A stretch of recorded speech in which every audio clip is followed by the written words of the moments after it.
Plane থেকে মিসাইলের বদলে যদি এই সিড বল ফেলা হতো, আজ পৃথিবীতে গ্লোবাল ওয়ার্মিং হতো না। কেনিয়াতে প্রতি বছর এমন লাখো বল মানুষদের মধ্যে ভাগ করে দেওয়া হয়, যেগুলো নিয়ে বাচ্চারা গুলতি, ট্যুরিস্টরা প্লেন থেকে, আর বাকি মানুষরা চলতে ফিরতে বিভিন্ন জায়গায় ছুঁড়ে ফেলে।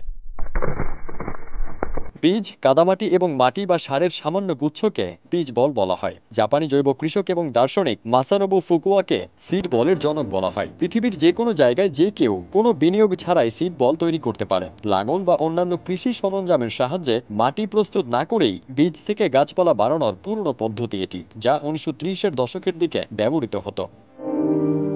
250-টিরও বেশি ডিজাইন অপশন নিয়ে ওয়ালটন স্মার্ট ফ্রিজ বোঝে আপনার প্রয়োজন।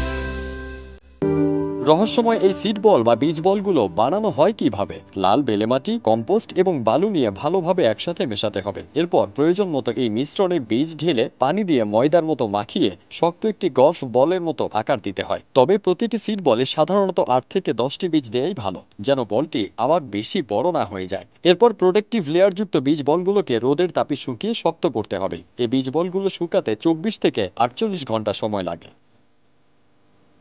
সিড বলের এই বীজগুলো দূর থেকে মাটিতে ছুঁড়ে ফেললে বর্ষার মৌসুমের আগে যেন কোনো পিঁপড়া, ইঁদুর এবং পাখির মতো বীজ ভক্ষণকারীরা খেয়ে না ফেলে, তাই এগুলোকে প্রোটেক্টিভ লেয়ারের কোটিং করে ঢেকে দেওয়া হয়। যখন এই বলের ওপর বৃষ্টির পানি পড়ে, তখন প্রোটেক্টিভ লেয়ার ফেটে গিয়ে বীজ অঙ্কুরিত হয়। এতে শুষ্ক জমি আবার গাছগাছালিতে ভরে ওঠে।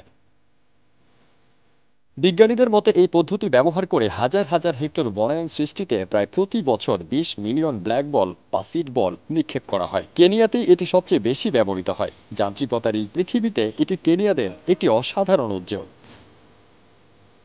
তবে বীজ বলগুলো যেভাবেই ছোঁড়া হোক না কেন, এর মূল উদ্দেশ্য যেন বীজ বলগুলো সঠিক জায়গায় পড়ে সঠিক বীজগুলোর অঙ্কুরোদ্গম হয়। মাটিতে ছোঁড়া সিড বলের অর্ধেকের বেশি সিড বলই সঠিকভাবে অঙ্কুরোদিত হয়ে চারা গজায়। তবে বীজ বলের জন্য দেশীয় গাছ বা গাছ থেকে সংগৃহীত বীজ ব্যবহার করাই ভালো। বীজ বলগুলি ছড়িয়ে দেওয়ার জন্য সর্বোত্তম সময় হলো বর্ষাকালের আগ মুহূর্ত, কারণ এ সময় বৃষ্টিতে বীজগুলো অঙ্কুরিত হওয়ার সম্ভাবনা বেশি। ফারদিন সানি, দেশ রূপান্তর।